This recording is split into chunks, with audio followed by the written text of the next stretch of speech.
सूरतुल हज रिसालतों का ततिम्मा, मिल्लत इब्राहीम, और मिल्लत इब्राहीम का ततिम्मा रिसालत मुहम्मदी सल्लल्लाहु अलैहि वसल्लम, उम्मत मुहम्मदी सल्लल्लाहु अलैहि वसल्लम। और इस उम्मत के जो शराए हैं उनका इत्माम हज के ऊपर एक पूरे क्लाइमेक्स के साथ, एक काबा जो अब पूरे जहान को ग्लोबलाइज करता है, और ऐसे मनासिक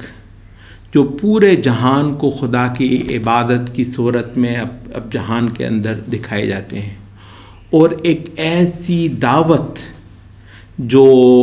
पूरी ज़मीन को अपनी ज़द में लेकर आने वाली है। ये मज़मून जो है,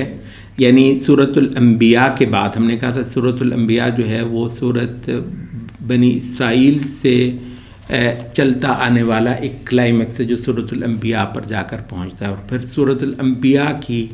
एक तरीके से कंक्लूजन जो है वो सूरतुल हज बनती है।